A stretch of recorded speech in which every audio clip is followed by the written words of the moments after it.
This is Beth Everett interviewing Miss Edith Bozyan in her home at 136A Bellevue Avenue, Newport, Rhode Island. The date is October 26, 1983. Miss Bozyan will be talking about her personal history. Miss Bozyan, do you consent to having this conversation taped? Yes, Are you a native of Newport? I am. I was born here And where were you born? on Berkeley Avenue in Miss Susie Hooper's house. She was a school teacher. Mm-hmm. But you don't remember that. I don't remember that, but I remember that I called Bishop Barclay, but I insisted I was born on Berkeley Avenue. Mm-hmm. And who were your parents? My parents were Argel Hagat Bozyan and Agavni Ajutjan Bozyan. I guess you'd better spell those names. Argel is A-R-A-K-E-L.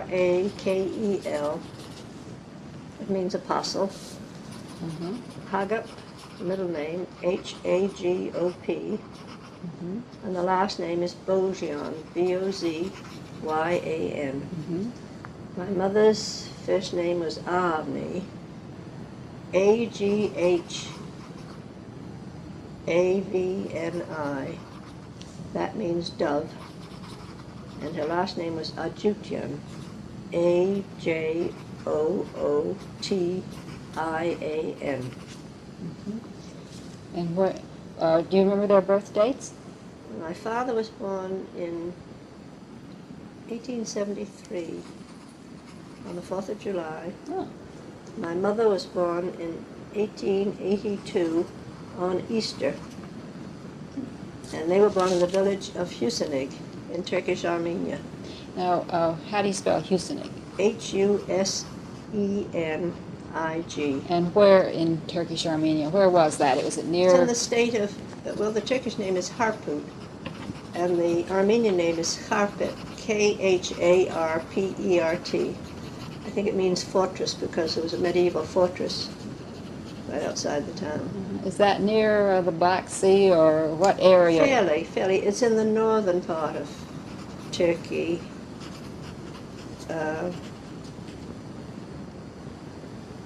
That's as far as I can go with it. Mm-hmm. I've been there. I was given a trip there. Uh-huh. It's a very beautiful little town. Now, tell us something about your father's family. If you My can father remember. used to say that his father was like the armor and swift of the village of Husinig. He had flocks. I suppose there were flocks of sheep. There may have been cows too. And he went through the whole process. They raised them and they grazed them, and they killed them, slaughtered them, and they sold them in the market. So it was the whole process in a small way. Did his family live there with him too, and they all? His mother and father, he lived with his mother and father. His mother died just before he came to this country, and so he had a stepmother. Did he have brothers and sisters? He had a great many brothers and sisters, as they did there. But you know, there was a very high child mortality rate because, as there was here too at that time.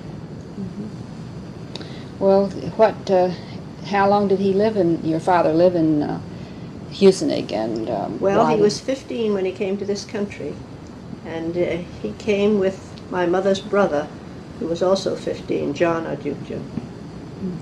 And they traveled on horseback to the Mediterranean. And they had a great many adventures along the way because it was dangerous living there, and there were brigands, and they would kill you for your jacket, for instance, or something. Life was so cheap in the East there.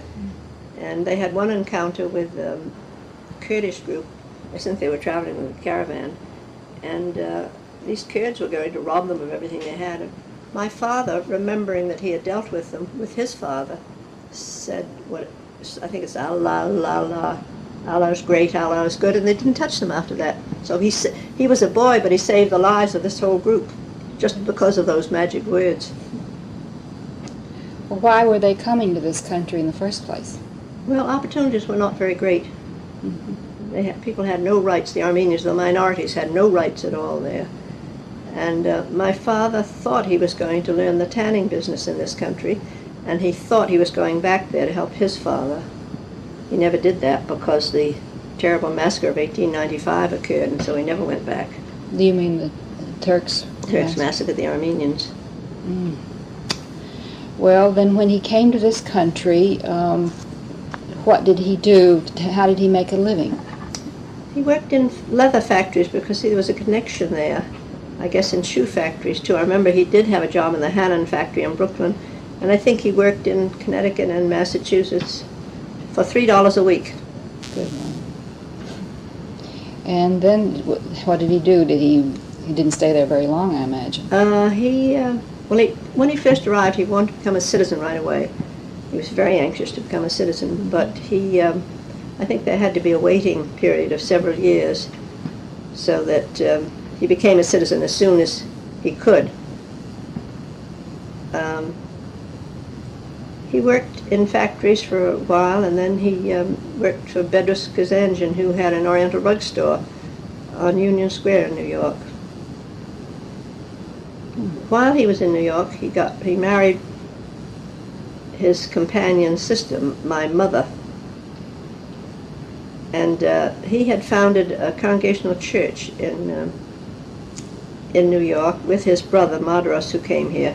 His brother Madras was an interesting person. He was a professor of philosophy at Euphrates College, and that was founded by Congregational missionaries. A lot of people ask me why my family came to this country. Why didn't they go to France or Germany or some other country? But it was because of the missionaries, and it's kind of interesting that their culture pattern was, because they were old Yankees, their culture pattern was really a Yankee culture pattern. And one of the first things my father did when he came to this country, and later his brother Madras came here because he had been lecturing at the college, and he was talking about the light of the universe, and some of the Turks heard him, and they said, "Oh, he must be a revolutionary, we have to get him." And he heard that they were going to go after him, so he fled, came to this country. How do you spell Madras? Mardiros. But we always called him Horyagpa, because in the Armenian language, you say uncle or you say aunt, but you're more specific. You say my father's, on my father's side, or on my mother's side. So Horyagpa meant he was on my father's side. Moryagpa would have meant an aunt on my mother's side, or an uncle. Makes it easier to understand, doesn't it? Yes. Well, tell us something about your mother. Where did she come from, and how did she come here? She came from the village of Husinig, and when she was 13 years old, she heard that there was, and this must have been in the year 1895 when this thing occurred, they were warned that there was going to be a massacre in the village of Husinig. And so she and her mother and her young brother fled to the mountains. And I think they had to stay in the mountains, and then they made their way to Mazara, which was the capital. Must have been the capital of a province there, because there was an ambassador there from Constantinople, a man named Marvin, who helped my mother and her family, and who taught her French while she was in this village of Mazara for 2 years before they could get passage to this country. Her brother John, who had come with my father, arranged passage for them. And they finally left Mazara, again with a caravan, because you had to have protection. Nobody could travel by themselves. And they left it in a covered wagon. And my mother's mother was a midwife, so she delivered babies along the way. My mother's father was a stonemason, and he used to build stone bridges in the countryside around there. It'd be interesting to know if any of them are still standing. Mm-hmm. You mentioned, I think, something about your mother's experience escaping from the Turks. Well, she was young and pretty, I guess, at the age of 13, and I think the Turks thought nothing of grabbing the people that they thought were good-looking and taking them into their homes. And she was taken into a Turkish home, and she didn't. And they wanted her to become a Mohammedan, but she was very, had strong convictions about her religion, and wouldn't do what they wanted her to do. And finally, a judge. Now, Armenians didn't usually have rights. I mean, they didn't have property rights. They didn't have any rights. But a judge in Mazara helped free her from this Turkish home. I think the ambassador had something to do with it, because there was no massacre in the city, because the news would have gotten out to the world, and this was something they wanted to keep dark, although they didn't succeed, certainly, because Ambassador Morgenthau wrote all this up and protested when he was in Constantinople, to no avail. Massacres continued. Of course, we can say there was something about the foreign powers interfering too, because before that, how do we know what happened? It was when people came in from England and France and Germany, and there was the Berlin to Baghdad railway being built, so there was something there. I can't explain it, but I know there was turmoil of some sort. Well, when they kidnapped your mother, what were they going to do with her? Put her in... I think they were going to keep her in the home, and probably eventually she would be a part of this man's harem, because the Turks had many wives. But fortunately she was freed. But Well, then, when they left Armenia to come here, where did your mother go? Did she go to New York? Well, they landed in New York, and then she went to Providence because she had an older brother who lived there, and she stayed with him and went to school there for a while. And then at some point she went to New York because she met my father when they were both singing in the choir in this Congregational Church, which he had helped found. Where is that Congregational Church? It's now on 34th Street. I think the original one was in the 20s, 27th or somewhere around there. 34th between Lexington and 3rd. It on the outside looks like a Greek temple, a Doric temple. What's It's a very beautiful little church. What is it called? It's called the Armenian Evangelical Church, and there are Armenian evangelical churches all over the country, and that means that they were the congregational churches, because the religion of the Armenians was the old Gregorian. The churches like the Greek and the Russian Orthodox. And the dates are different too, because when we celebrate my mother's birthday on Easter, we celebrate on Easter, and it's different every year. But in the East, the dates were different. I mean, the holidays came much later. It was the Gregorian calendar. Yes. That's why. Well, when she married your father, how old was she? She was only 17. They were married in New York, and my older brother was born there. And then my two older sisters, Victoria and Gladys, were born in Canada, in Brantford, Ontario. At some point in the early 1900s in New York, my father had an attack of appendicitis, and he was operated on in the hospital there, and the doctor said wasn't worth sewing him up because he couldn't possibly live, because gangrene had set in, the appendix had burst. And his brother and a cousin named Mikhailan, I think, and another cousin named Medzigyan were all with him. The four of them, they stayed with him through the whole ordeal. And his brother Madras insisted that he be sewed up, although the doc said, well, there's no use. So they did sew him up, and they put a drain in him, and he must have had a very hardy constitution because he survived. Part of the treatment, I guess, was to go up to Canada to stay there. Part of that, and partly because my mother's mother was there, and each time the two girls were born, she went up there to have them. And I suppose her mother, I don't know. I was just thinking that we all cost different prices. My sister Vic only cost $10, and then because she came before the doctor, he said it would only be $5. Then later in Newport, when my brother and I were born, we cost $25. We had a woman doctor, a Dr. Baldwin in Newport. So. A woman doctor? And I have a friend whose baby cost $1,000, so you wonder about the price of these children. Yes. I think you told me once that your family, your mother and father, were married on Washington's birthday. Yes, February 22nd. We seem to have had connections with holidays always. Sounds like it. And how long were they married? They were married for over 50 years. They celebrated their 50th wedding anniversary in 1949. We had a big family party for them on Washington Street. Well, how did they happen to come to Newport? Well, Bedros Kazanjian asked my father if he would like to manage the shop here, which was at 140 Bellevue Avenue. It was called at that time Kazanjian and Company. Had he been working for him in New York? He'd been working for him in New York. So he took a trip to Newport, and this was in the spring of 1905. And he fell in love with the town, and he sent a wire to my mother and said, "Come immediately and bring the children. This is where I want to bring my family up."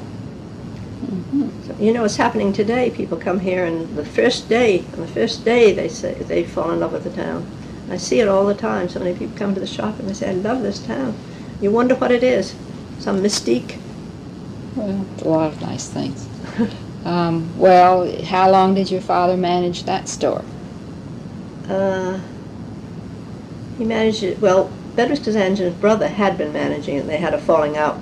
So he left and established his own business on what was then Bath Road and Bellevue Avenue. That's now Memorial Boulevard. What location? At the corner. At the which? In that Traverse block, the big red building. Oh, where Talbot's is now? Yes. Mm-hmm. So then my father managed this business for a while, and eventually bought it from Bedros Kazanjian. Oh, he did. Well, now in those years we lived on Slocum Street, and I told you I was born on Berkeley Avenue. We moved when I was a baby, I guess, to Slocum Street, and my younger brother was born there. I remember when he was little, he had long black curls, and my father couldn't stand it. He wanted to have them cut off, and my mother didn't want them cut, so he took them to the barber one day and had them all shorn. Oh. My mother wept when she saw it. I suppose so. But it was fun living on Slocum Street. I was just thinking back, and I remember there were so many people to play with there. We had a lot of families of children, and we just had a good time. My older sisters wouldn't let me play with them because they didn't want any young kids tagging after them, so I had to make my own entertainment a lot. But there were a lot of families there, the Andersons, the Tollefsons, the Murphys, the McCarthys, the Horsemans, the Spingners, any number of families in the immediate vicinity, and we used to play. I remember that we were never allowed to go out at night. I think my family was kind of severe by other people's standards. And I used to sneak out after supper. And I can't remember what I did, but it was so exciting sneaking out. And we used to have fun. I remember all the food came to our place. I think there were horses and wagons, and the fish man came, and I know the man came with vegetables. I'm not sure about how we got meat. But they always came to your door. And the ice cream man came, and that was always very exciting because he rang a bell as he went by. Like the good humor man today. Yes, yes, and we all ran out. And we never had much money, but we always seemed to have enough money for ice cream. But I think cones were something like 5 cents in those days. I think of the gelati in Italy for a penny, and those little ones that you used to get at the same time. And then the ice wagon used to come by, and that was such fun because all the kids would run after, and the little pieces of ice. And we'd always snitch those. The man who drove the wagon didn't mind at all. Mm-hmm. Then I used to play dolls with Helen Carney, I remember, who lived on Middleton Avenue. And my mother made all my dolls' clothes. She loved to sew. She was very domestic. She cooked and sewed. She made all our clothes, too. Goodness. And when my father went to Portland, Maine on a business trip, and he came back with a dress for each of the children, 3 dresses, and a volume of Longfellow's poems. And we always referred to those dresses as our bought dresses, because my mother made everything, even our coats and our hats. She used to send us to church on Sunday clothed in, from the bottom up in things that she had made. She was talented. And when we lived on Slocum Street, there was a man who used to sell for Austin Nichols and Company, and Mr. Prentice, who came down from Providence. And my father would buy crates of food from him. What was that? This man who worked for Austin Nichols. And then he had the habit of inviting him to dinner once a month when he was down here, and they used to play whist and bridge, and they had a wonderful time. They'd swap hands. The person who had the worst hand would say, swap them back and forth, and then they'd gloat if the one had gotten the worst hand.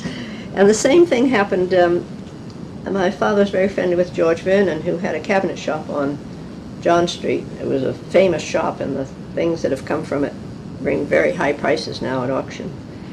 And they used to swap things all the time, and they'd always say, I got you that time. They just had a good time doing it, and they were very good friends. And one time, and this was during World War I, there was a table in the store that Vernon coveted.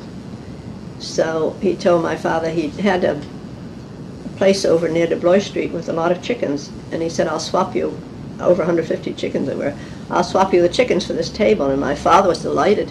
And as soon as the swap was over, Vernon said, I got you this time. He said, you can't get any feed for them.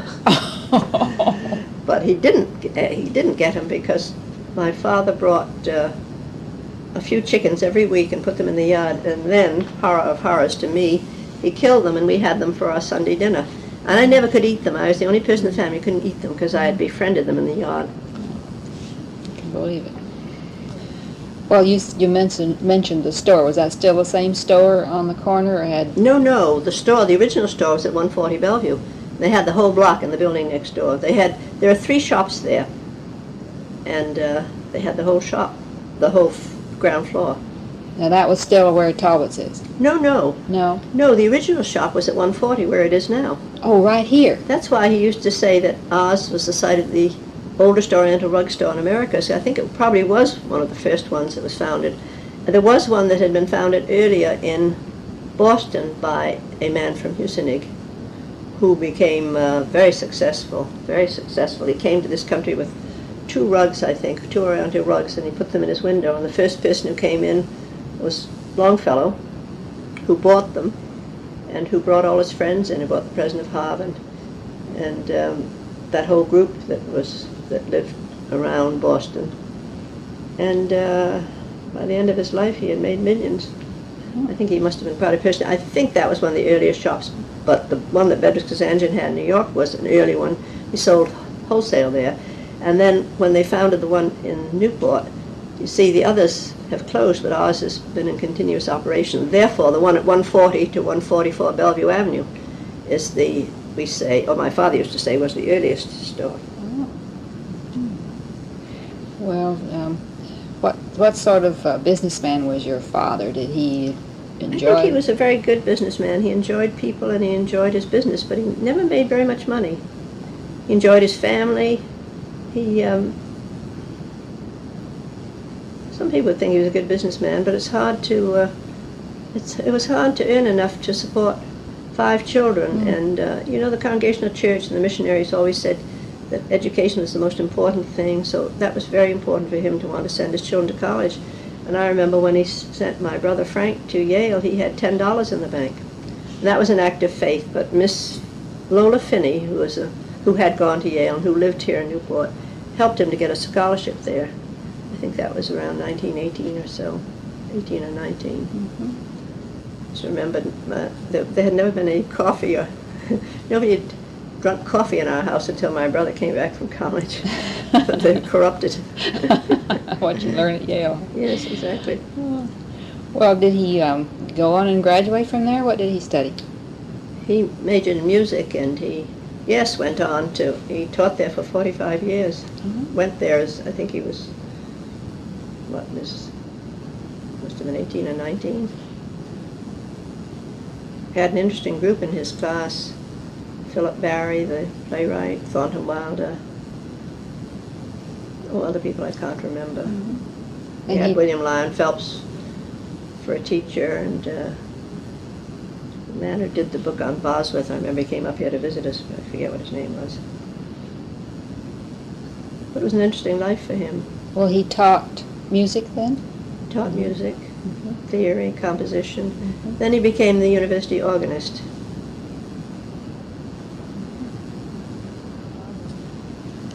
But when your father was running the store, and did he have a lot of interesting customers, and what sort of things did he sell besides rugs? The reason the rug business was successful then was that people were just opening these mansions down on the avenue, and they were buying Oriental rugs.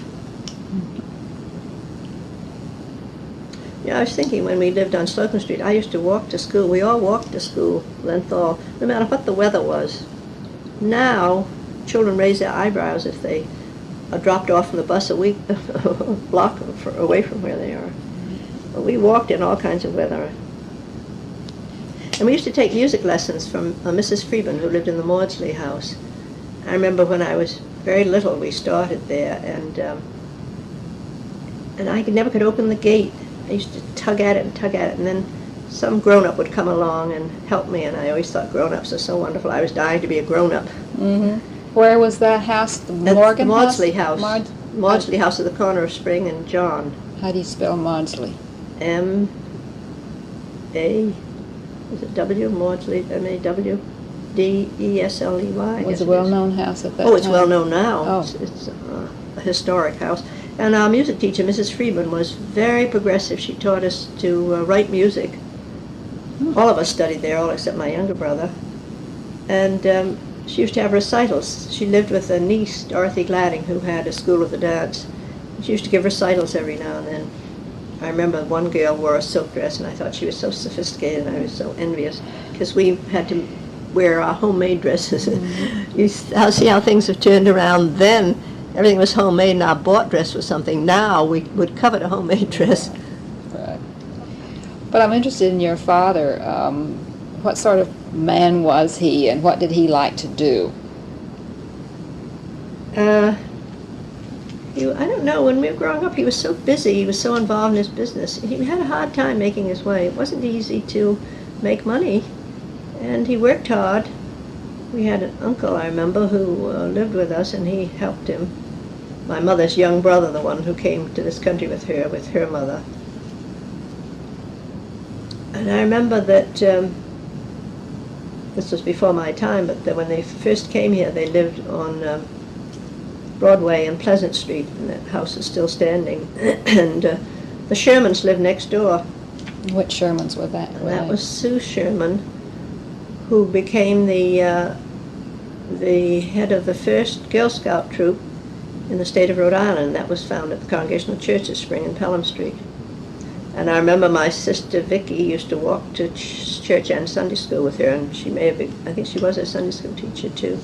She later married Gilbert Doane, who was, I think he was he president of the Historical Society? He was very active there and a great genealogist. Well, did your father, where did he get his supplies? I don't mean well, supplies. From Beddoes Kazanjian originally. It was an Oriental rug store to begin with. It was purely Oriental rugs. It was, and then they had embroideries and things from the Near East. Then, as time went on and the demand for Oriental rugs subsided, he went into the antiques business. Oh, I see. Mm-hmm. Well, did he go to auctions? Or? He used to go to auctions all the time, and he loved them, and they were very exciting to him. He used to bid by stroking his mustache.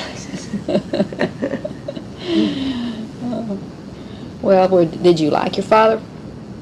Was he Oh, he lovable? was very good company. He was fun. You know, when we were growing up, we were very formal in the household. We used to call them, our parents, mother and father. No daddy around. It was mother and father. And right after the war, we had to move. Let's see, my brother was telling me that when my family lived on Broadway, their rent was $6 a month. That's hard to believe, isn't it? Yes. And then when they moved to Slocum Street, it was $25 a month. And at the end of the war period, we had to move, and there wasn't anything available. So we moved to Washington Street, and the rent was $125. He didn't know how he was going to make a go of things, but my mother was very enterprising, and she rented part of the house to Navy because they were just coming because of the war years. What year was that, about 19? I think it was 1918. Uh-huh.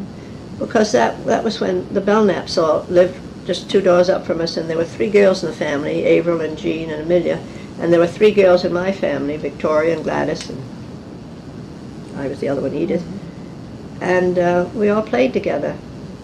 And we used to have a great time, I remember. Well, of course, there was a lot of boating, and then in evenings we used to assemble and play pounce in our dining room around the big table, the Covells, and the Woods weren't there, but the Covells and the Belknaps and the McLeods, all of us, and my parents. And I remember we used to play keep away, I think it was, in the yard. My mother used to play with. You had a ball and you'd choose teams, and then one person would try to keep the ball away from the other. We must have had a way of scoring, but I'm not sure how it worked. But then we used to go swimming in the harbor in those days. That was, it wasn't polluted, except by eelgrass. My father used to work in his garden in the morning. He had a vegetable garden. He had a wonderful flower garden. He'd take a handful of seeds and he'd just scatter them all over the place, and then these flowers would grow helter-skelter, but the colors were so beautiful because they weren't arranged. And he'd work in his garden in the morning, and then he'd go for a swim right in the backyard, and then walk to work because nobody had cars then. And then when he came back at night, we used to eat outdoors under the porch, overlooking the water, and it was always so beautiful because the sun set differently it was just a different picture every night, different colors, different everything. And I remember he used to say, well, and we'd watch the sun, it would set way down at one point, way south, and then we'd watch it go gradually up and up and up until it went as far north as it could, and then the whole cycle would start all over again, the sun would set. And when we had dinner at night, he'd sit there and he'd say, isn't this heaven? Because that's what he thought it was, living there on Washington Street. Is that house still there? Which house was it? Oh, yes, my sister lives in it now with her family. What's the number? 80 Washington. I named it Mayor Dun, which means our home. That's the Armenian for our home. And when my brother and his family bought a place on Indian Avenue, they wanted an Armenian name for it, so I gave them many suggestions, apple orchard and things having to do with the sea. And the one that stuck, and it horrified my mother, was Kent Dun, which means literally nut house. But they thought that was very appropriate for a place with a lot of growing children. I guess it was kind of a hectic life over there. And then when my father bought this place on the avenue, the Prescott Lawrence House, for a song, because nobody was buying houses on the avenue then, I named that Garmir Dun, which means red house. So we have a lot of Duns around in Newport. Yes. Do you still own that house? My nephew bought it, and he's fallen in love with it, and he's restoring it. Which nephew is that? Bob Gordon, who was a doctor. He's founded all these he was a pioneer in founding these emergency centers around the country, around here primarily. What's he going to do with the house? Live in it? Well, it has 3 units. You see, my father bought it in 1949 or 1948, and then very shortly afterwards he died in 1950. So we had the problem what to do with the house, and it was, somebody should write the history of it, I suppose I should. It was a mess because the owner hadn't lived in it for a long time. She had an only daughter who had married the man next door, Nicholas Leroy King, and she died shortly after. It was a long courtship. It was, he used to come over there and the mother didn't approve of it. So who was she? Her name was Kitty Lawrence. And the man next door used to court her, but the mother disapproved. So she did marry him eventually, and died maybe a few months afterwards, dropped dead at a dinner party or something in New York. So the mother became, I don't know how, she was affected by this, and so she moved to the La Forge, and the house just went to rack and ruin. So when my father bought it, it was a mess. I always said that I think he bought it, the tree, there's a great big copper beech tree out in front, and I think he bought the tree and there happened to be a house under it. And a stable. It was a good piece of property. But anyway, he died, so we had the problem of what to do with it. So I rented rooms to 2 friends. One was a woman from New York who wrote and illustrated children's books, and the other one was a film editor for Paramount. And they each rented a room for $5 a week. And they're great big rooms upstairs, but there wasn't any hot water. There were no cooking facilities hardly. There was a dirty, rusty old sink. But anyway, that's how the house got started, and gradually, as the years went by, the people who lived in it improved it, and some young school teachers, and I'll never forget this, took the north wing, and it was a mess. It had an old an old black iron stove, and that was all rusty. And I mean, it was not livable. But these young kids said, "Oh, we know what to do." One of them had been brought up by a schoolteacher father who took them camping summers, so they camped in there literally, and they turned it into a beautiful apartment. And I've never forgotten, because there wasn't any heat. And one girl, there were two girls who were married in the Navy, and one girl said, "Oh, that's easy." She said, "Should we put a propane gas tank outside and use that for heat?" And they painted the black stove, and then they put all these copper things around on it, and they painted the inside of the large room there that had been the kitchen, and it became their living room. And then they had a Christmas party there with a tree, and it was charming. So, you know, they transformed the place. Well, those kids taught me a lot, because I thought it was impossible. And from then on, it developed gradually, and became an interesting home. And finally, we rented winters to people in the War College. And it became desirable property from having been nothing. Well, looking back at your father, you say he died in 1950. Yes. How old was he? He must have been 77 or 78. And then what did your mother do? Well, my mother my mother assumed that when he died that her life was over, because the only life she had known was with him. But we had been living at Washington Street, and he always said he wanted to die there, and he did. Let's go back a little bit. My mother's mother used to come down here and visit from Providence when they were living on Broadway, and one weekend she came down and she said, "I'm going to die," and then she did. And the doctor said that she probably died of a broken heart, because her son John, who had brought her to this country and who would come with my father, had died the year before. That doesn't sound very medical, does it? But they say it's possible. Yes. So after my father died, we fixed this apartment that I'm living in now. Well, the family used to come up here winters because there wasn't heat at Washington Street. When they moved into the house at Washington Street, it didn't even have electricity. My father had to do all that. And after a couple of years, we moved to the apartment. And my mother lived for 18 years after that. She thought her life was over. It wasn't, but she got to know her grandchildren and some of her great-grandchildren. And she lived with you? Yes, yeah. And then what year was it that she died?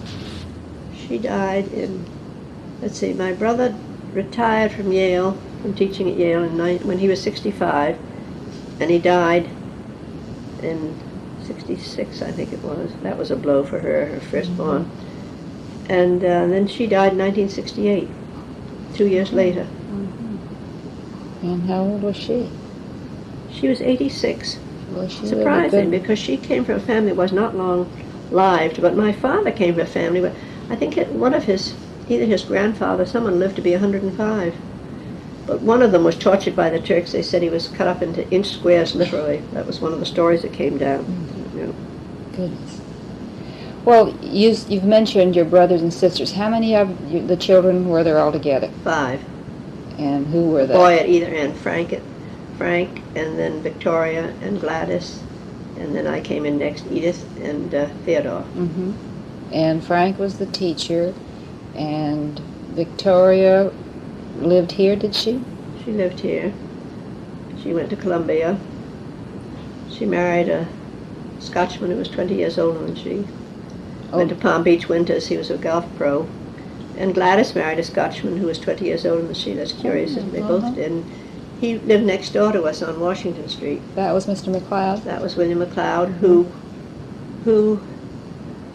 after he graduated from Harvard and Harvard Law, became mayor of Newport. And I think he was the youngest mayor Newport has ever had, because he was fresh out of school. He didn't last very long, though. You know, I guess he didn't play the game. What was your your sister Victoria's husband's name? George Mann Gordon. Gordon. He came here from Scotland, and he became a golf pro. And he was at the Wannamoisa Country Club for years, and then he was at the Country Club in Palm Beach for years. And so this Dr. Bob Gordon is his son? Yes, they had a son, George, who was a test pilot for Pratt & Whitney. And then they had he's an engineer too. And Bob, just the two of them. They had a third one who died, with a baby in Palm Beach. And you were the third? I'm the fourth. You're the fourth. Who was the third? Oh, Gladys was the third. Gladys was the third. And she married Mr. McLeod? She went to Brown for 2 years and then left to marry him. Mm-hmm. And then I came next fourth, and then a brother, Theodore, who's fifth. Mm-hmm. And who's still living? You and, of course, my sister Gladys died this summer, a few months ago. Yes. So, and Frank died right after he retired. So there are three of us now. Mm-hmm. Victoria, who lives on Washington Street, who is not well. Mm-hmm. And then I live here, and then this brother. Mm-hmm. Do you have many nieces and nephews? Many. Well, let's see. There were 8 grandchildren in the family. Mm-hmm. And they, most of them are married, and they have children. So they're great. I think I have a great aunt many times. Mm-hmm. But you also had many other relatives, didn't you, who came from Armenia about the time you did? I mean, you mentioned that your father brought 2 nieces. He brought over. them later. So I can remember, as a child, when we lived on Slocum Street, we had the only telephone on the street. People used to come over and use it. It was one of those wall things. Mm-hmm. And I remember one time there was a telephone call. My father answered it, and then I heard him these great heavy sobs, and I couldn't believe it because I thought my father was so big and strong. And to hear, no, I never saw a man cry. I thought only little kids like me cry. Mm-hmm. And he had just gotten news that his youngest sister had been killed by the Turks. What happened was that she was a school teacher. I think she taught at Euphrates College too. And where is Euphrates College? This is the college, the Congregational College that I told you about. That was it's in Harput. Oh yes, yes. It's a what was it? A 5-mile walk from the village of Housatonic. And my father went to school there, and you know, it was a great adventure. He said they used to meet wolves on the path, and it was very scary. But anything for an education. But he'd walk 5 miles to school and walk back through the mountains and the forests. And these nieces were left orphans, were they, by the massacre? This youngest sister, he had a great many sisters. And they all, it's kind of interesting, they all went to Euphrates College except the older one. And you know, in those days, in the late 1880s, women didn't go to college in this country. Exactly. So in this, what people thought of as a benighted village, here were these women going to college. But it was the missionaries, of course, the Congregational missionaries, who stressed, you know, the fact that education was such an important thing. So she was teaching in Euphrates College, and he was a doctor. And interesting thing is, they went back to his hometown to live after they were married. And they had one daughter whose name was Persop. Curious, it was when they went back home, the family had an Oriental rug business, and they made the Oriental rugs in the front room.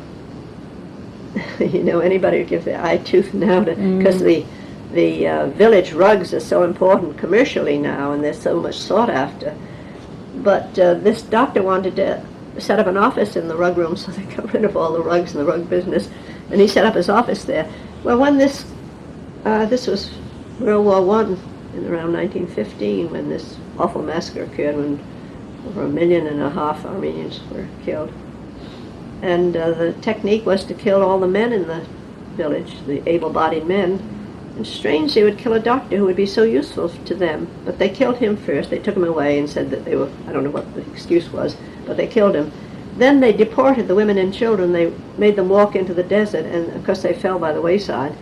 And Pesach was a little girl, and she was, I guess, walking with her mother, and the mother became ill, so they said, well, that she should go on to the next stop, and that the mother would come and follow, but of course she never saw her mother again after that. So they put her in an orphanage. So my father brought her to this country, and he brought another niece, the daughter of his oldest sister, to this country. And he felt he ought to marry them off right away, because that's what they did there, and he did marry them off, and they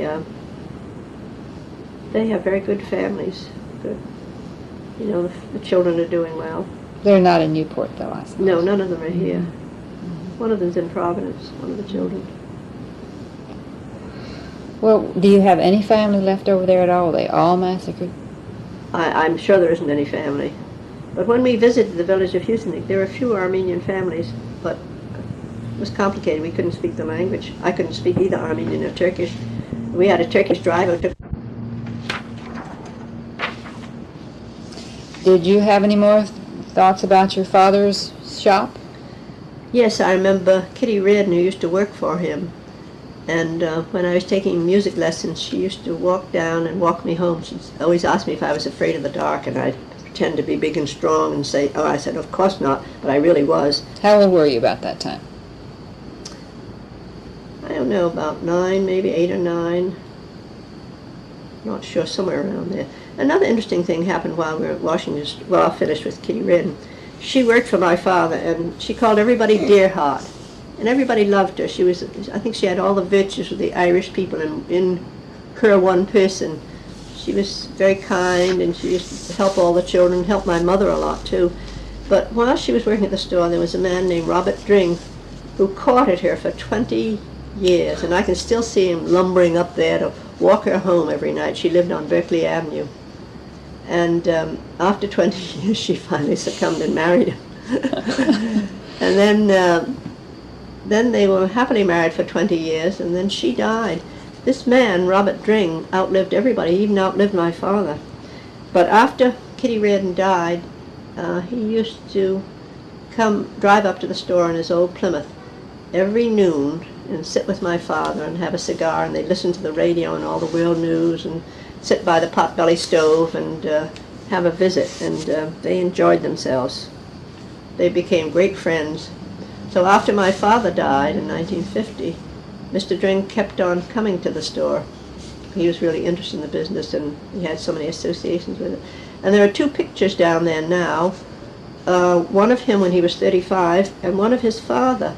His father was born in 1805, and he could have remembered eyewitness accounts of the Revolution. Well, because each of them lived to a ripe old age, so you know that carries you through for 100 years. So the 70s. It's remarkable. An interesting thing about him, and then he moved to Whitfield Court after that to live with a niece who was very active in our church too. I think you asked me about the church. My father was a trustee and my mother was a deaconess, and after World War I, let's see, her brother went to, was sent to Europe. He was in the army, and the day he left, I think there were crowds down the station, because I've seen pictures of the people in the army leaving. The railroad station? The railroad station, which is down near Marlborough, was down near Marlborough Street, where the station is now, where the train runs. Oh, yes. And the day he left for the war, my mother went to the Red Cross and signed up, and she gave her services. They made bandages and things. And she did that for over 50 years. Once a week she went to the Red Cross and worked for them Wednesday mornings, and she had a group from the church that used to go there. That was when the Red Cross was over here on Memorial Boulevard. That was in the old days. And I think when they moved, they lost some of their records. But she did that for over 50 years. I think that's kind of impressive. Yes. We had an uncle who had a farm in Woonsocket on Mendon Road. That was one of the most interesting things we did, summers. Do you want me to go back, or do you? No, go ahead. You on? I'm on. Oh. Summers, we used to visit, we had an Uncle Johnny in Woonsocket. He had a farm on Mendon Road, and one of the high spots of our summers was that the kids used to go to visit this farm for 2 weeks every summer. And I always marveled, because my Uncle Johnny and his wife didn't have any children, and yet they'd let 5 of us descend on them, and they were so good to us, and she'd make pies and things.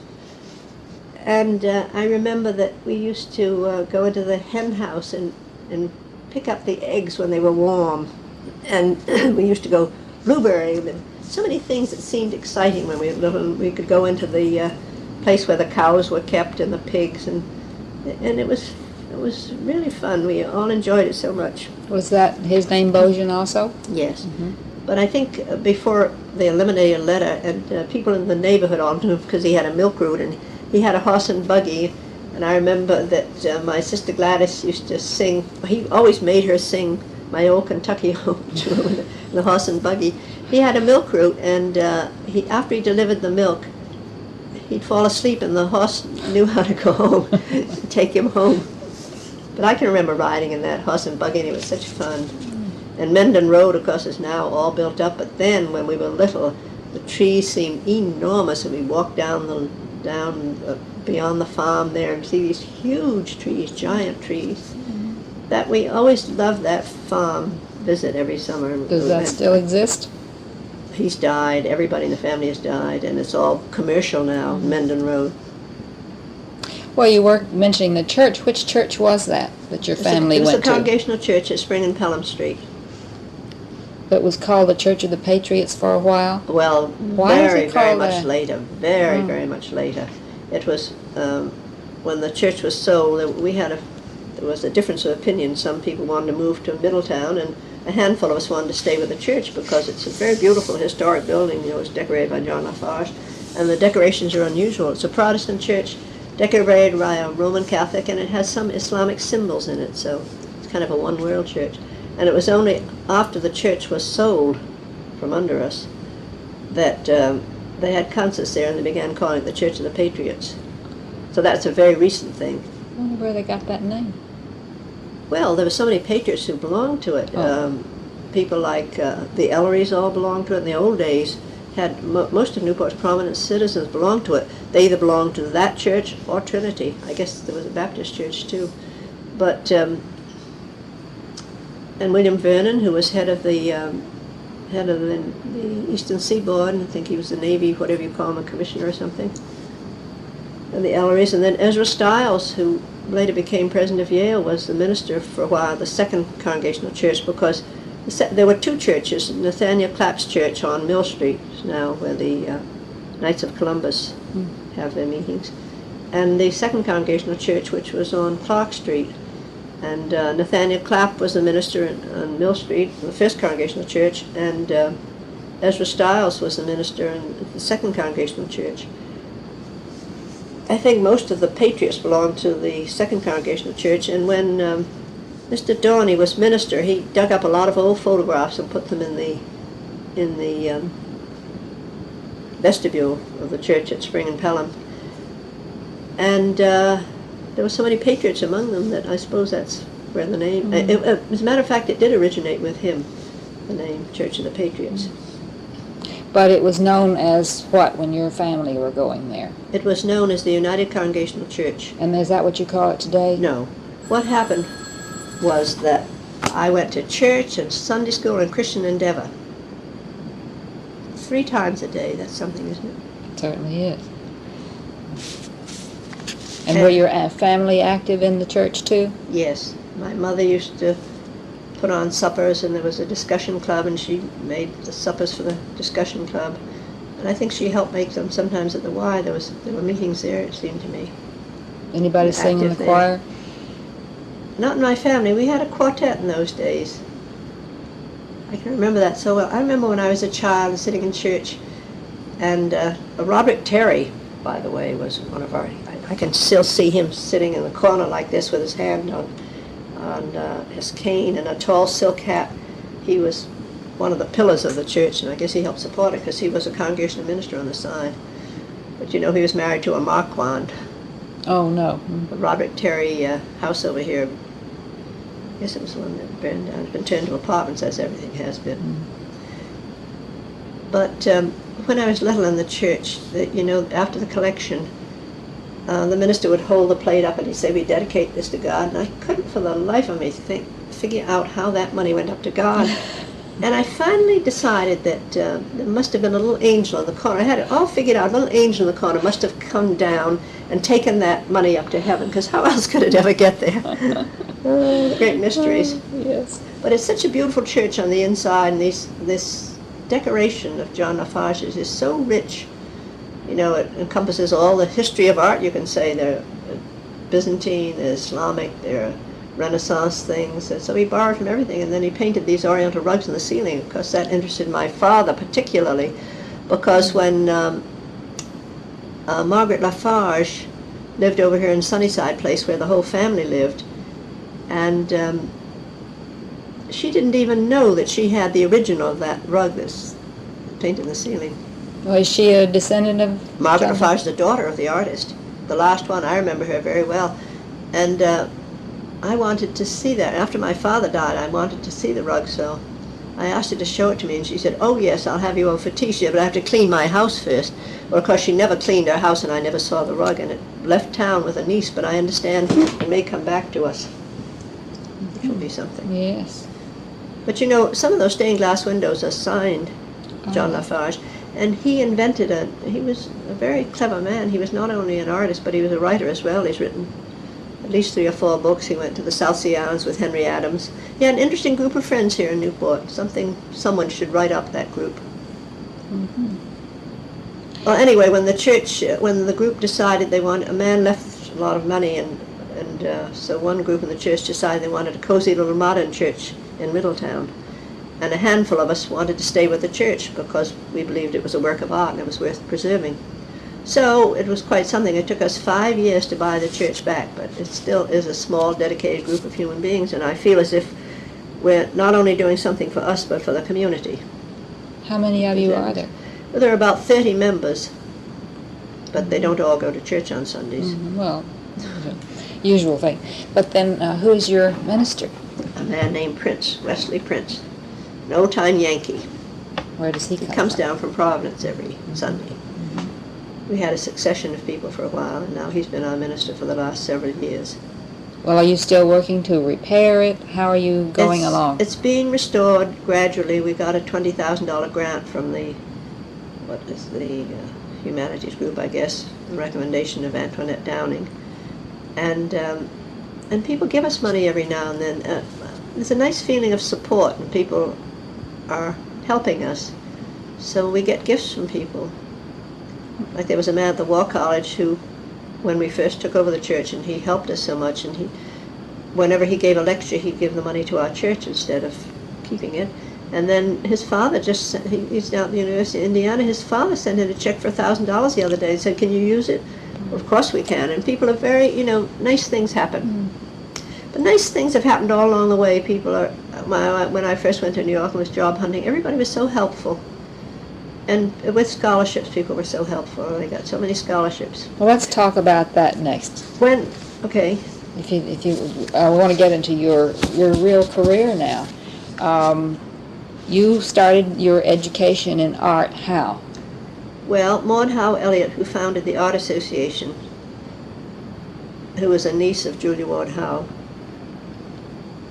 came to my family. This is when we lived on Slocum Street, and said that my art teacher, Miss Harvey, had recommended me for a scholarship at the Art Association. So I suppose she's responsible for my going to the field of art. Mm-hmm. So I began going to the Saturday morning classes there, taught by Mrs. Greenlaw, and later by Louisa Sturdivant, and then her sister Helena Sturdivant. We used to come. There was a drugstore, Laura's, over here at the corner of Levin and Bellevue Avenue. It's famous, really, Laura's.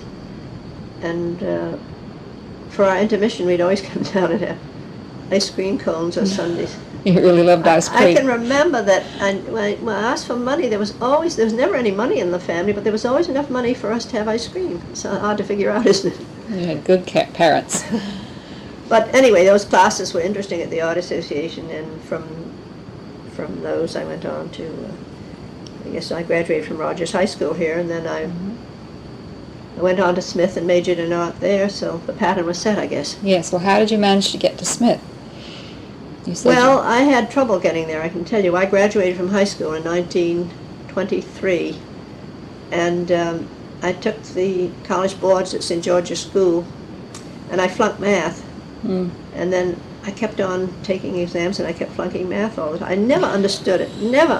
I can go back to the 4th grade, and there were little symbols, and I didn't understand it then. And so it took me 2 years. I took a postgraduate course at the high school, and then the next year I studied the Art Association with Helena Sturdivant. And I tutored in math, and I went to the Northampton School for Girls for the summer session. And Massachusetts, that is. It's in Northampton. And I had a wonderful teacher there, a woman named Bancroft. There's a Bancroft house over on overlooking Second Beach.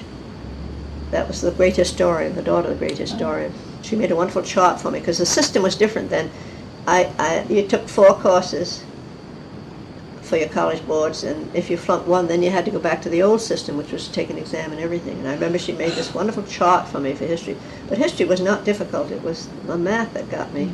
I finally got in because I took a geometry exam, and I made drawings of figures, and I explained 2 of them. I couldn't explain the third, but anyway, the figures must have been good, because I got a letter from finally saying that they admired my persistence, because I did want to go to college.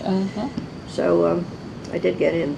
And you graduated from there and you studied art? I graduated from there in 1929, yes.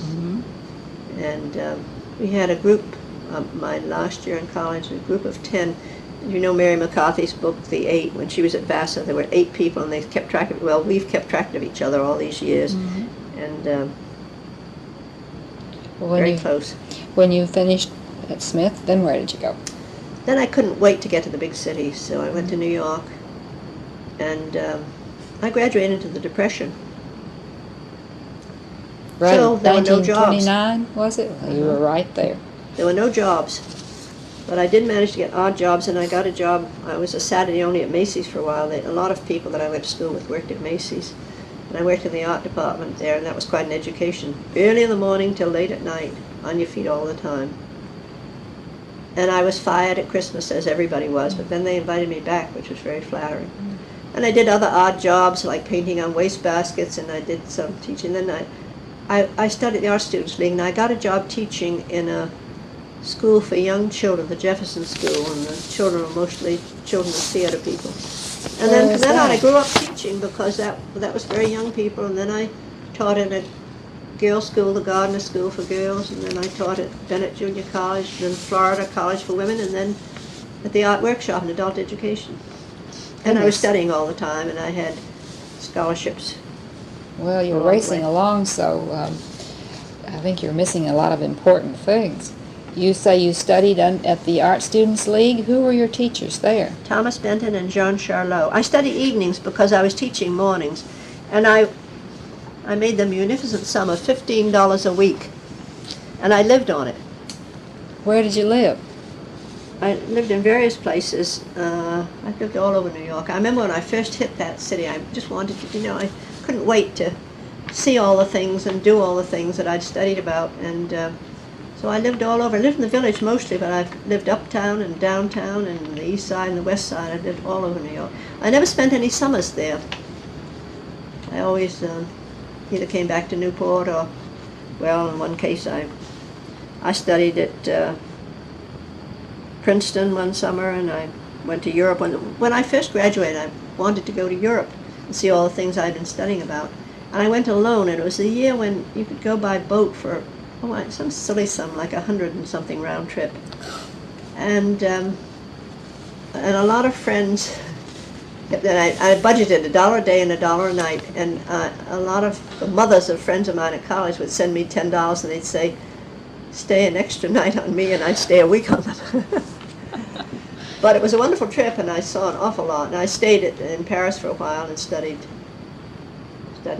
painting there. With a teacher, or just? A woman who was connected with the Sorbonne, I think, but I'm not sure. And when I was studying at the Art Students League, I was there at night, as I told you.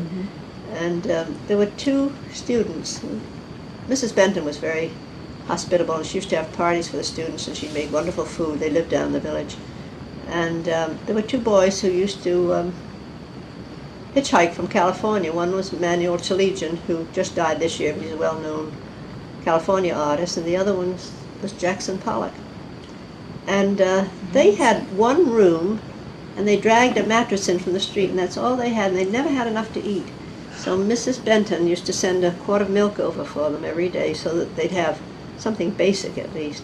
And I remember that I rented studio space from them for $2 a month, and the $2 mattered to them. See how much money could buy in those days. I notice you say Thomas Benton. It's never Thomas Hart Benton, which is what we always hear. Was that what he didn't use the heart in those days? I don't remember.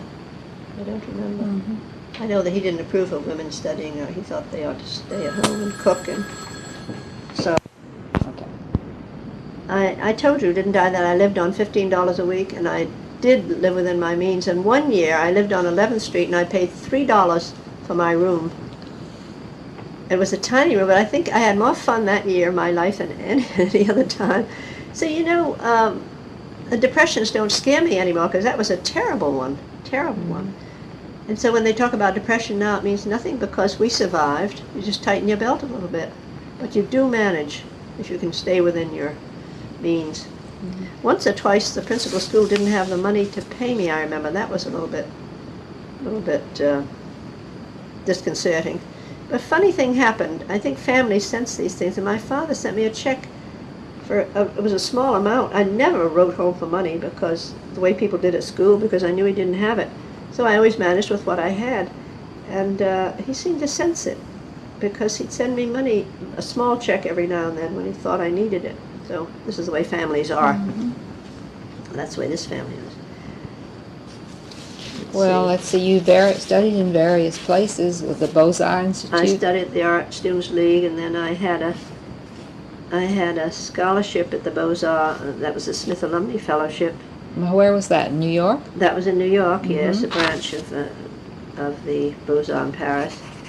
And I spent a summer with the Committee on Cultural Relations with Latin America. That was an interesting thing. I stayed with a Japanese artist in Tasco for the summer after the sessions, but we had... that was Mexico.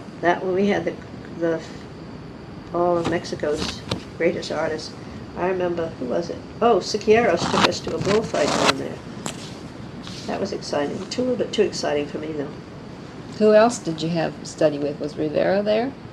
When you were Rivera was there studying? part of the time. I can't remember whether Roscoe was there or not, but Tamayo may have been. I'm not sure. So that was kind of a long time ago. Then I That studied. was in the 30s, was it? Yes, and then I studied at Princeton, at the graduate college there, with a summer session on Islamic art. And I had a grant from the American Council of Learned Societies. I still get their publication. And in the 40s, I did graduate work at the Institute of Fine Arts at New York University. And that was on Carnegie grants. How did you get all these grants? Did you apply for them, or were they offered? Well, I think the Carnegie grants were available to teachers. I must have applied for them. The Smith one, I can't remember whether I applied for it or whether they just gave it to me. I know that I spent 3 summers painting at the McDowell Colony in Peterborough, New Hampshire, and that was on complete fellowships. And you applied for those through your school too, did you? Well, Denton wrote me a letter, and I remember, and Thornton Wilder wrote me a letter, because he was a great friend of my brother's. And I think Charlot may have written a letter for me. You had to have letters from 2 or 3 people in your field. I see. And what year was that? Or what years? That was in the 40s, because, you know, there was a terrible hurricane in 1938. Yes. And the colony, I think, was closed down because all those trees had fallen, and the cabins in the woods had been affected somehow. Trees had fallen on them. And Mrs. McDowell, who was a wonderful little person, just got out there and she supervised the stump removals. And then she used to travel around the country giving concerts. This was all in memory of her husband, and she made a lot of money for the colony. She was a darling little woman and so sympathetic to the people in the arts. You know, you talk to her and her eyes would wrinkle up. And she just had this feeling of wanting to be helpful. I always think the colony doesn't have a person like that, but I was fortunate to be there while she was still alive. Well, how did you like studying at the McDowell Colony? Did you work hard? It wasn't studying. Well, you went painting. there, you worked independently, and and nobody could interrupt you. And a man would come around in a truck with your lunch and hang it on the door. Wouldn't even speak to you, you know, if you didn't want to be interrupted. Did you? It was an idyllic kind of life. And then at night you'd all have supper together. They were all people in the arts, and it was always very stimulating. Very stimulating. I remember we went to the premiere, as it were, the opening of Thornton Wilder's Our Town, the movie, because the scene was laid in the community of Peterborough, and he was there at the opening.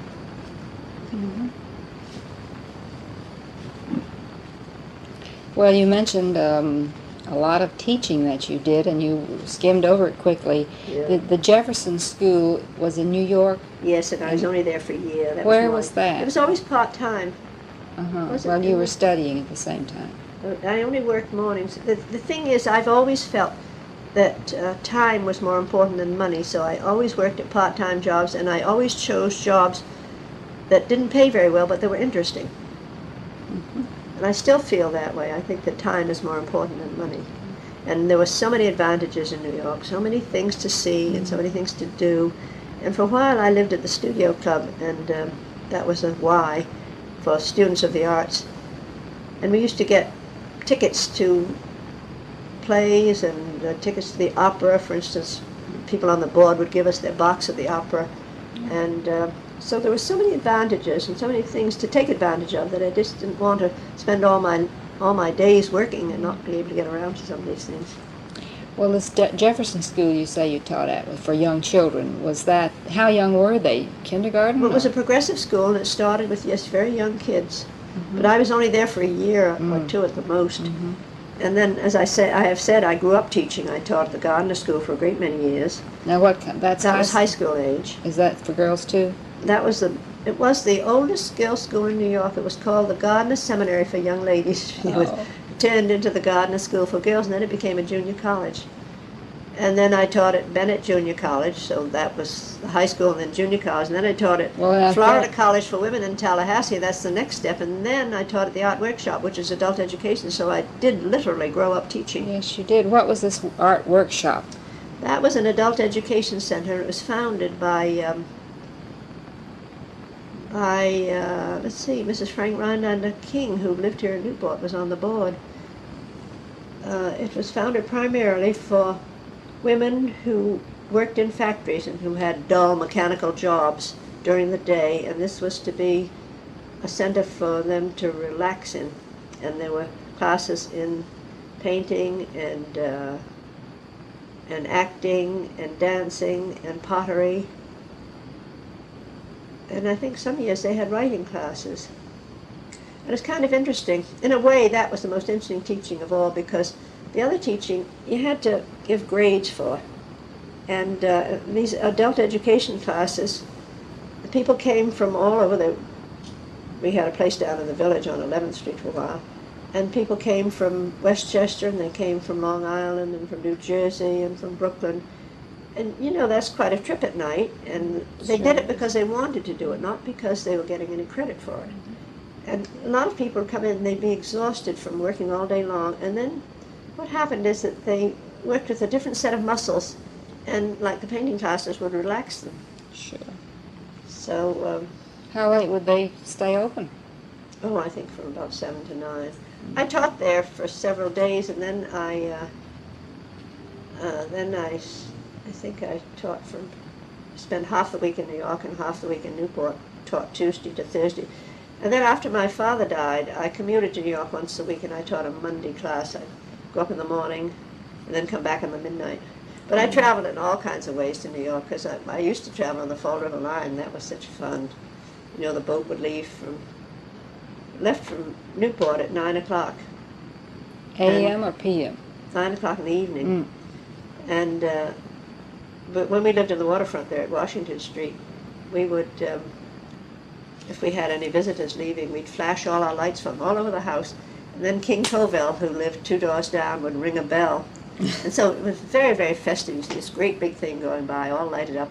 And it came by before it was in front of the lighthouse at Goat Island. In those days, there was no bridge, no causeway there. And there were no boats away out there. The Jamestown Ferry used to go by there, and the Fall River Line went by there. And then coming back, you'd get on the boat in New York at 5 o'clock, and they had put on a wonderful dinner, wonderful dinner. They were very luxurious, these boats, very luxurious. And you'd sleep until you got to Newport, and real Newporters always, the boat landed here at 2 o'clock in the morning, and real Newporters always got off. But the others, which who wanted to sleep all night, would stay on and go up to Fall River, and then they got a free train ride back to Newport in the morning. Free train ride. Well, it's part of the, whatever it was. A lot of people used to use the Fall River Line to go on their business trips. My father used to, too. And it took a good deal of the night. It was at night, and then you'd work it during the day and then get the boat at night, so you didn't waste any time. Mm-hmm. Did you enjoy teaching? Did you really like it? Yes, very much. I really did, yes. You didn't get discouraged? Never, never. I always had interesting pupils. And my classes were small because I never taught in a public school. See, I never studied education. I always said that if I ever had to take any education courses, I wouldn't teach because I don't see how studying the history of education would teach you how to teach. I always enjoyed it, and you learn a lot from teaching. Awful lot. Sure. You do. Well, you say you lived in New York until 1950 when your father died, and then you came back here. To take care of my mother, who was, who had no life except life with him, and he had taken care of everything, so she needed somebody to take care of her things. So you lived in this apartment that you're in now with her? We moved here in 1952, I think. We were at Washington Street getting this place ready to move to. And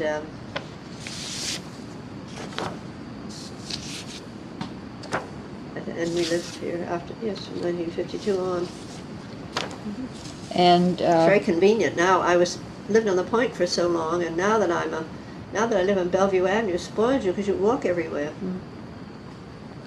So you lived here, and did you run the shop? Yes, after my father died. For a while my sister helped, and then she helped her husband, who was in Providence.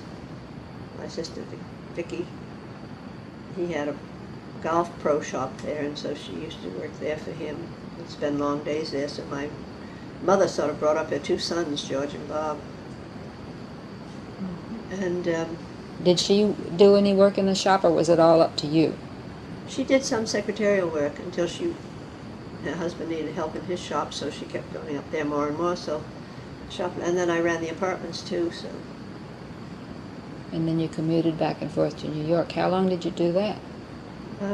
For several years, and then one year, the workshop was in a building at 11th Street and 5th Avenue, and the people who owned the building, I think it was Mills College or Mills School, Secretarial School, something like that, they needed the floor space. We had one whole floor because the dance classes take up a lot of room, and the pottery classes do, and the theater, and they needed the building, so the directors couldn't find another building in New York. Space was so scarce, and it was expensive to get a whole floor. We were fortunate to have that place.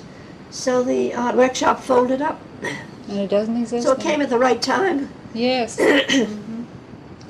You know, we didn't discuss where you exhibited your paintings in New York. You had there were them... 4 or 5 galleries, and if I had the publication from the McDowell Colony, I could tell you that one of them was the Westman Gallery. I mean, they're all defunct now. You know, galleries their life expectancy isn't very great. They come and go and come and go. And there are at least 4 or 5. The only one I remember is that Westman. You mentioned something about Stieglitz. Oh, yes. He had a gallery. Yes, I remember when I was taking a portfolio around. You know, he had a group. I found he was a very kind man. A lot of people say he was gruff, and he did growl a lot. But that's kind of an act, I think, maybe. He was very kind to me. And his wife was, too.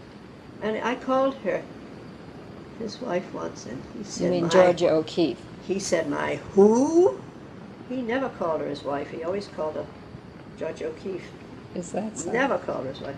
And that reminds me when I was studying at the Persian Institute in New York, and Arthur Upham Pope was the head of it, and his wife was an authority, Phyllis, what was her name? She was an authority on tapestries. And he was the same way. He never called her his wife. He always called her Phyllis so-and-so, because all her books were published under that name. Curious. Well, did Mr. Stieglitz exhibit your paintings? No, he didn't, but I took them around him. But he was so kind and sympathetic. He said, you expect me to show these? He said, I have a list of people that I show. O'Keeffe was one of them, and Dove was another, and Marin was another. But no, I didn't expect that somehow. But you do what you can, and you go around to galleries, and some people are encouraging, and some people aren't. And I was doing abstract things at the time, and I remember that several dealers said, "Oh, abstract, they're out." And they were really just beginning. So, you can't believe anything anybody tells you. You have to do things on your own. Did you make any sort of income from your painting? No. I know very few people who did. Very few people who did. I think most of them teach or do something on the side. What about any museums? Do you have any paintings in any museums? No, I wasn't that fortunate. But I remember Miss Wetmore of Chateau Sur-Mer was my first patron. I think when I was something like 15, she bought a woodblock that I had done at the Art Association and exhibited there. And then she told my father afterwards she did it to encourage me. Well, she was very good. I went to see her in New York once, and she gave me she was very generous. She patronized American artists, and she gave things away. And I remember she gave me a drawing. Who was it? And I left it in New York, and then somebody stole it. Well, one of the inevitables, I shouldn't have left it there.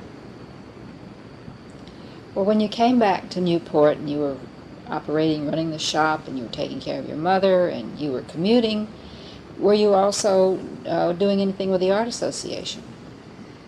Well, at some point, I became a member of the council, and I was a member for 6 years, and I've just gotten off it. And for a while, I was a member of the executive committee, and I'm now chairing the lecture committee. That's been an interesting thing to do for just getting a new program underway.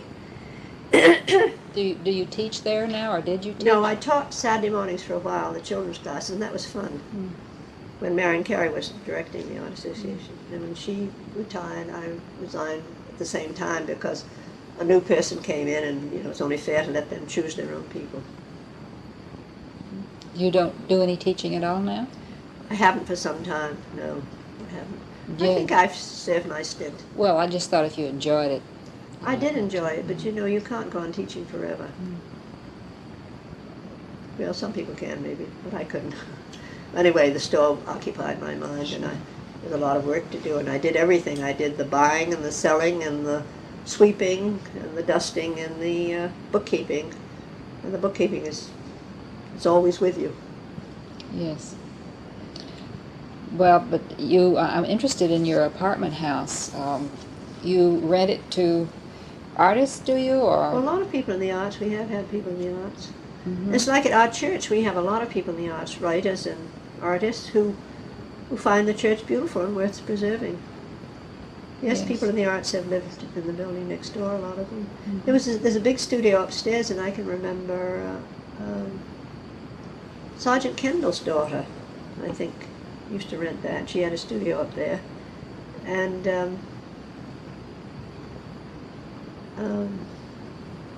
Emily Berling Waite had a studio up there, because I remember posing for her.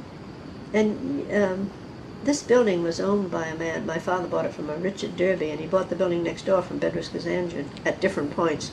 But interesting thing is that the man Berwind, it was Edwin Berwind who owned the Elms, and Richard Derby, who lived here, and the man who owned the Art Association. They were all related somehow. Two of them, I believe, or maybe three of them, had been in the same class at the Naval Academy. And they used to meet every day. Berwin would stop here and pick up Derby, and then the two of them would go up to the Art Association to visit with their cousin, I think he was, the man who lived there before it became the Art Association. Well, I understand that you keep your rents low to help people who might know not whether want it's to to help pay. people or whether I think back to how I lived in New York, and I always managed to find an inexpensive place to live, and I always managed to find a good place to live when people said it wasn't possible. And I think I'm very sympathetic, and I prefer low rents. I think that things have gotten out of hand in Newport. The rents are skyrocketing, the sales are skyrocketing. It's too much of a muchness. You give leases? Not to the tenants, to the businesses, but not to the tenants. I'd like to think we specialize in good tenants, and I require things of them. I have my own personal philosophy is, and I tell these people, that I expect each person to improve the place for the next person. That's a part of their being able to live there. And I just think it's a good direction, because, if the world were like that, if everybody were improving things for the next person, just think what kind of a world we'd live in. And that's in a small way. but in a larger way, if that were true everywhere, just think of what kind of a world we'd be living in. Well, in your years of working with your father and being an artist, you must have become acquired a great deal of knowledge on Oriental rugs and antiques. And do people come here to consult you? And they do, and I've done appraisals, and it's an interesting business. But it covers everything. I mean, you live with china, you live with glass, you live with rugs, all the things that people live with. My father used to say that in a way you are the custodian. I have heard a lot of people say, "Oh, isn't it terrible? So-and-so died and the things end up in an antique shop." But it really isn't terrible. You enjoy things during your lifetime, and then the next person enjoys them. Do you... Well, I think the more you study, the less you know as you get older, because your horizon widens. But how do you run your business? Do you go to auctions? Do you... I don't go as much as my father did, but I go to auctions, and I like to buy things from people who bring them in, and after all, there have been several generations of people in this town who have been to the store, and people that know about the store, and I prefer to have them come to me. Makes life easier as you get older. Of course. Well, right now you've been working, you tell me, for some years on a study you're doing of a painter? Oh, yes. I've been doing that for a long time, over 40 years, on and off for 40 years. Who is that? It started in New York when I was studying at the Institute of Fine Arts. And I very innocently agreed to do a study of a man named Samuel King. I had wanted to do a paper on Alston, who lived in Newport, and the teacher, William Savitsky, who was an authority on American art, said, well, a lot is known about Alston, but nothing is known about King, so I very innocently agreed to do it, and because I didn't realize that there was practically nothing published on him. So when did he live? He was born in Newport in 1749, and he died in 1819 or 20 in Newport. Well, where are there representatives of his painting? Well, the Historical Society has some things, and there are things that are scattered around. There's something of the Historical Society in Providence, Rhode Island Historical Society, and there are things around the country. It's hard to find them, because so little was published about him. And there's the confusion of names and things. He married a Vernon of Newport, and he was a member of the Congregational Church, Ezra Stiles' church on Slocum Street, and I was always hoping that they could restore that church, cut away all the extra stuff that was added on as the years went by, and just restore it to its original shape, and then it would be a wonderful museum, because all these historical characters live there. One could study American history in a place like that, rather than from books to see the actual surroundings. But it's been sold, I understand, and I think they're going to turn into condominiums. This is the fate of so many buildings in Newport. Well, have you got quite an accumulation of material on Mr. King? I have a lot of material. Sooner or later I have to put it together. Well, I have put most of it together, as a matter of fact. Have you? You have a manuscript already? Nothing is ever ready, is it? Well, I didn't mean O-A-L-L ready. But you hope you'll finish that someday. I have to do that. You thought of some other things that happened to you on Washington Street. Do you want to bring those back? Well, I remember that Amelia Belknap started a club, and there were four of us, Cedric Carpenter, Donald Sanford, Amelia, and I. And, she was very dramatic, and we had to sign this paper. We had to prick blood from our and sign this paper and sign it with the blood. And we used to have meetings, and the most exciting thing I thought we did was to snitch cookies from our families for the meetings. And then we met in strange places, hideaways, as it were. And then we had a tree house, I remember, in the Belknap's yard. That was one place that we met in. And we used to throw pebbles at the pane of the windows, because there was a man there who was, I guess he was a son maybe, or a relative of the Smith brothers, and the Cross Rock fame. And I remember when I visited Amelia, her freshman year at Vassar, and we went to dinner at the Smith brothers' house, and as we approached it from several blocks away, you'd smell this this cough drop smell all over the atmosphere. They made it right in their house? Well, the factory must have been near there, Yes. because the house must have been near.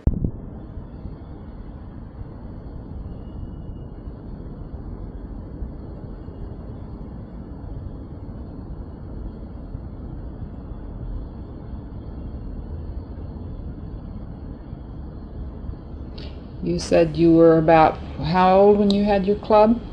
Oh, I think about 12 or 13, because I remember we became Girl Scouts somewhere around that time. My sisters had joined the Girl Scout troop at the Congregational Church, and that was the first Girl Scout troop in the state of Rhode Island. Was it? And Sue Sherman was the scout leader there for a while, but we joined a little bit later, I remember.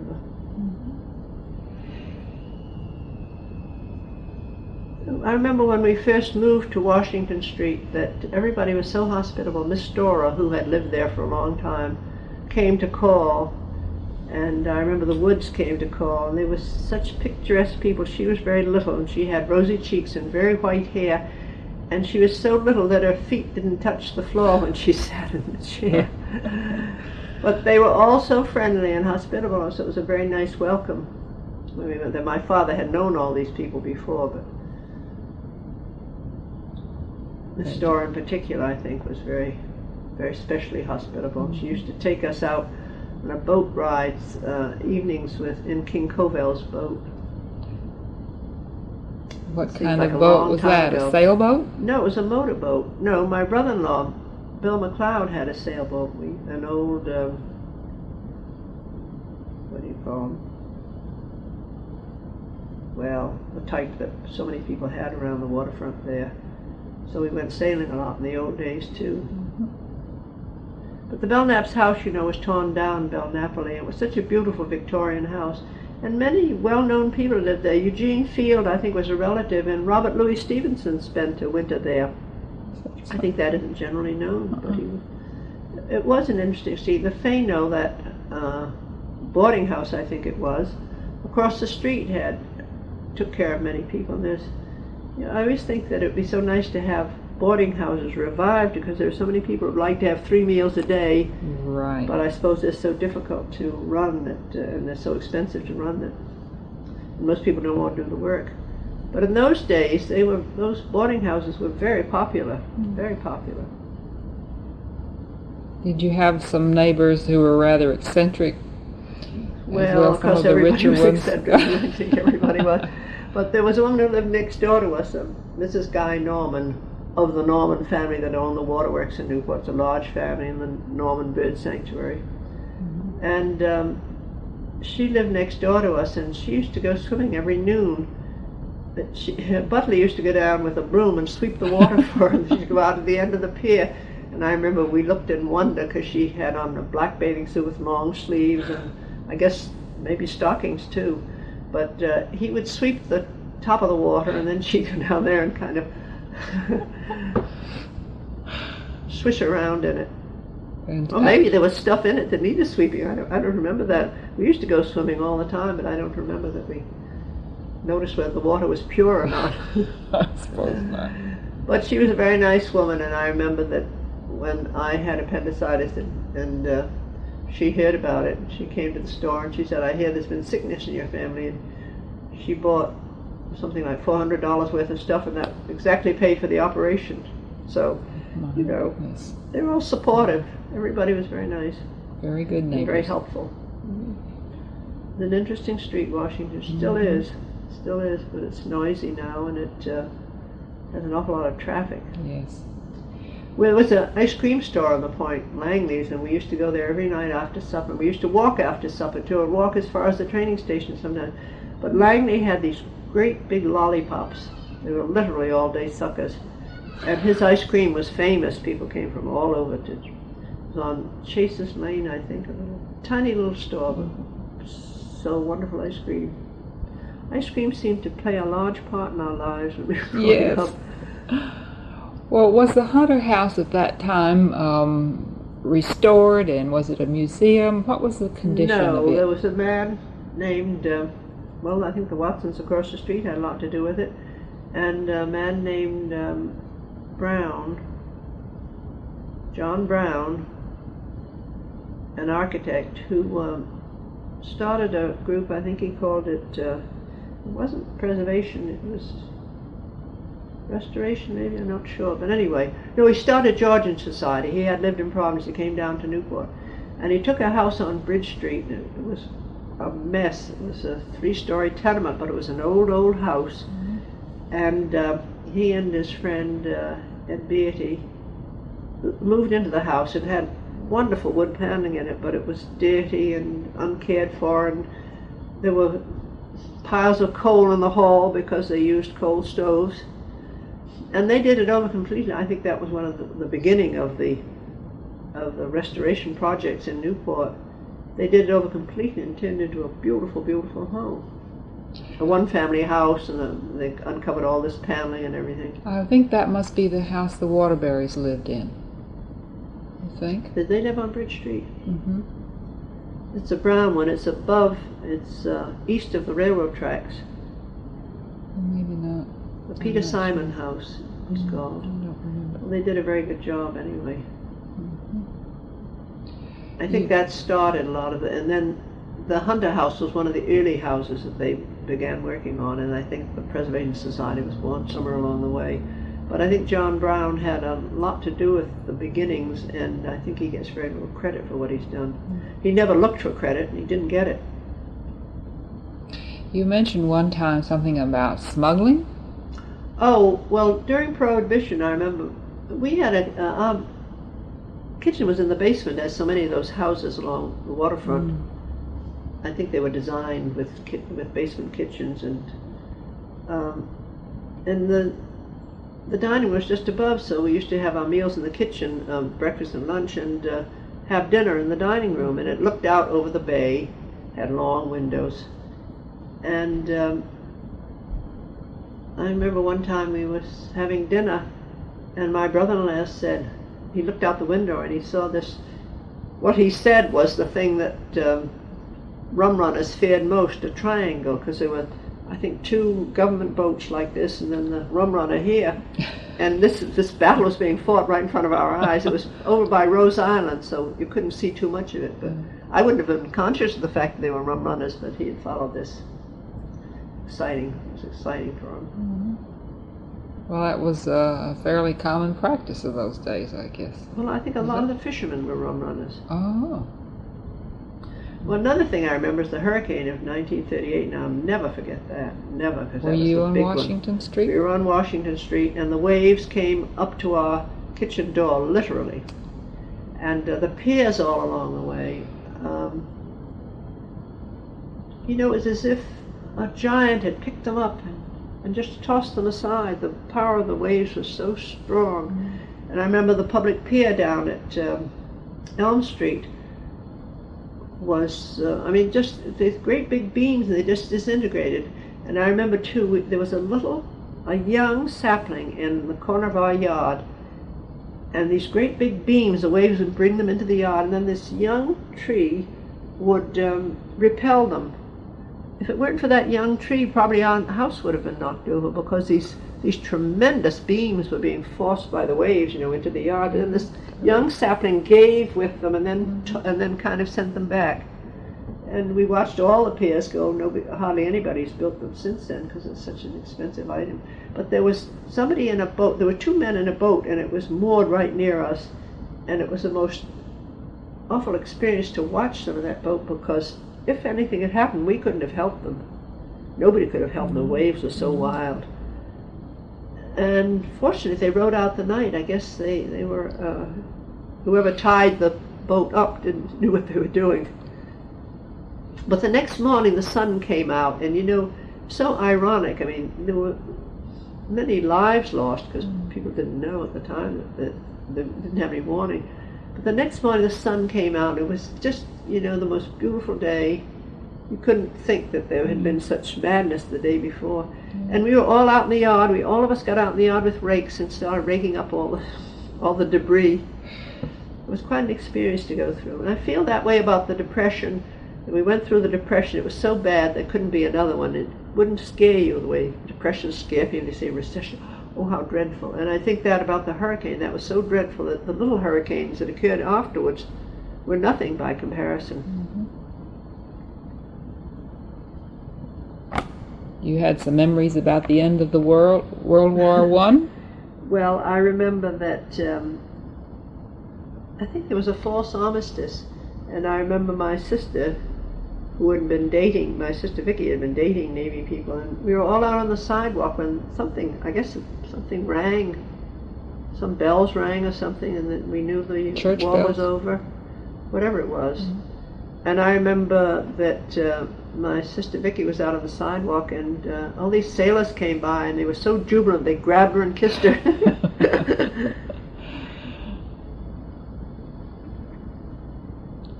Oh, and we talked about our club. Amelia used to say that we were the scourge of the neighborhood. I never thought so. What we did seemed very mild to me at the time, but our meetings were kind of exciting. Oh, and we went to, when we were Girl Scouts, we went to a camp. And I remember Admiral Sims was there, and he stepped on my sister Gladys's toes, and she was so thrilled. Well, he was famous because he was there, and his daughters were at camp with us, that's why. He was there visiting us. Admiral Sims? Admiral Sims, yes, he had an important job during the war, but I forget what it was.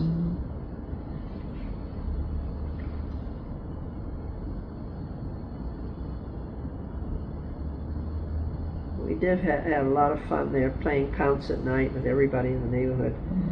It was at that point that my sister Vicky began calling my parents Mum and Pop.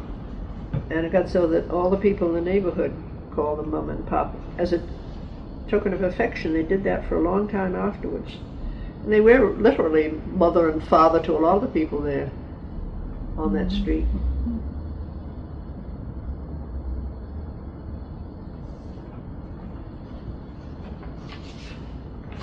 I jotted down a lot of things. I don't know whether I... And my father always said that he felt that he never made any money in his business, but he certainly enjoyed it, the combination of people and things. And he said he thought the shop added to the local color of the town. I think it did. You mentioned somebody named Pompelli who used to visit him in his shop. Yes, Who was that? yes. There's a picture of him downstairs now, done by his daughter, Mrs. Smythe, who she gave it to my father. Raphael Pompelli lived on Gibbs Avenue, I think, and he was one of the foremost geologists in this country, and he had a lot to do with the opening up of the West. He used to come visit my father a lot. A lot of interesting people used to come to the store and visit. That's why maybe he didn't do that much business, because he spent so much time visiting, but at least it was interesting. He did do a lot of business. I shouldn't have said that. And he did attend to his business, but it was hard to support 5 children. I think that had a lot to do with it. And Pompelli had a summer home in Dublin, New Hampshire. He used to go up there a lot. There's a Pompelli Trail, and they had a little place somewhere, I don't know, a hideout that only the Pompellis knew about, and I wonder if it's still there, in the mountains surrounding, this is Peterborough and Dublin, the Mount Monadnock through there. Sure. I remember when we were at the McDowell Colony, we climbed Monadnock by day and by night. We climbed it one time by moonlight. It was so exciting. Everybody, there was a sculptress there who said that we should absolutely had to take an orange with us, very important mountain climbing. So I said to everyone, we have to have an orange, and of course at night, who needed the oranges? When we got to the top, everybody was disgusted. They threw them away because they didn't want to carry them back down. But there were a lot of well-known writers and people there at the time, and it was fun. It was an interesting life, I must say. But anyway, Pompelli retired to Newport, I guess. But he led a very active life when he was growing up. He was from up in New York State. It's Pompelli with a Y at the end. And as I say, he had a lot to do with the opening up of the West. And he must have had a very, very unusual personality, because through what they call the Badlands, he got along with the Indians, who didn't get along with anybody. And he traveled all over the world, and he seemed to be able to make his way he was an exceptionally friendly person. He on that expedition in 1905, Carnegie expedition in the Near East, and I believe they did a lot of archaeological digs, and they found the bones of horses that had been buried for some time. And he, as an archaeologist, he drew a lot of conclusions that years later, when I was studying in New York at the Persian Institute, we had a man who was an authority on the archaeology of the ancient Near East, and he said that Pompeii's books, this is unusual in his science apparently, and 50 years later the facts were just as solid as they were at the time they wrote them, and that was quite something, because things usually change so. But anyway, he did a book of reminiscences in 2 volumes, and I recommend it to so many people. And I wonder why it hasn't been republished, because there was so much information in it, so much interesting information. He went to Japan, and this Japanese asked him if he could borrow his revolver, and he let him have it. The next day he came back with an exact copy of it that he had made. Maybe it wasn't the next day, but very soon afterwards. And he describes adventures he had had all over the world. When he came to Newport to retire, he became blind, so there was a woman here who used to read to him every day. But he was a great, great person. I was talking to somebody a writer, who said she never heard of him, didn't know anything about his books or anything. He isn't that well known, but he was a great man. But he was a friend of your father's. Yes, he always enjoyed visiting with him. He used to come to the store a lot. He didn't like the social life, the summer social life here. He was very much sought after, but he didn't enjoy that, so he used to leave Newport summers. When all the other people were coming here, he would go away up to the mountains in New Hampshire, up near Monadnock, and through Dublin there. Well, did he come and sit with your father around the pot-bellied stove too? I guess so. I never remembered him. I never knew him, but he was quite a person. Yes, Newport has had a great many people, outstanding people, that still haven't been publicized now. It's surprising that somebody doesn't condense that book of his and turn it into a 1-volume affair.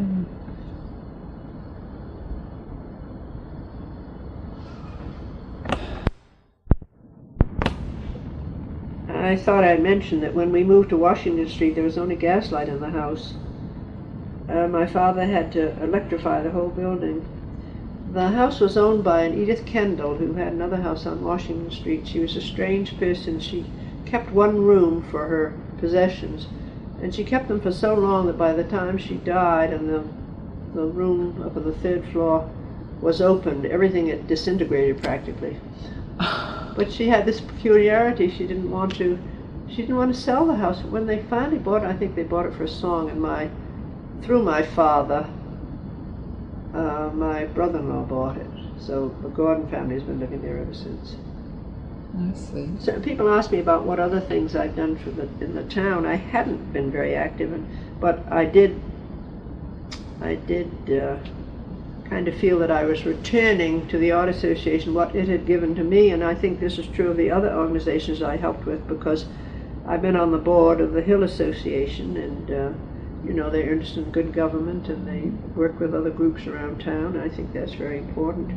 And I've been a member of the Cultural Commission in the city of Newport, which got out a publication that told about people in the arts around the surrounding area. That's a very good publication. I think it has a lot of information in it. Somebody said it needed updating, but that's a complicated thing to do. I'm sure. But I think there is much to be done. There should be a cultural center in the town. People talk about it, but we haven't done anything about it. And I don't know, there are a lot of things. A lot of things that need doing. We can all see things that need doing. I can see things. If somebody handed me $1 million, I can see a lot of things that I would do for the town that would be helpful. But it would not have to do with overdevelopment. Well, can you think of specific things that you would like to see done? Well, I think I'd do a lot with parks. I think I get rid of the litter, which is really, you know, we clean the city in the summer, then we don't in the winter, and that's no good. Yes, I do more things that are of, you know, of use to the public. I think parks primarily, I think they're very important, very important. But I'd have people to take care of them. I feel sorry about Turo Park because those wrought iron grills are rapidly being, well, some of them have been knocked over. And, you know, I've been up there when the old stone millers had the door swinging wide open and anybody could go in there. And, you know, it's a historic structure. They can knock all the stones off and take souvenirs. It's very important, I think, to take care of those things. We've been so involved with tourists and have been playing up to the tourists so much, but we really need to take care of the things that are here. And I think it's very important to preserve other historic buildings before they fall apart. We've done a good job, I think. Doris Duke has certainly done a wonderful job in that respect. And the Preservation Society has done a wonderful job in that respect. And Operation Clabber, is it called? That lived for a short time, yes. And they got started on that and were very helpful.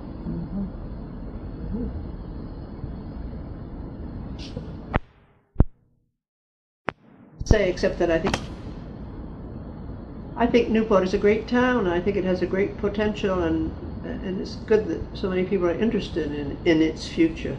I certainly am. It has nurtured me and nurtured me well, and I would like to feel that I've contributed something to it, some little bit. I think you have, and thank you very much, Edith.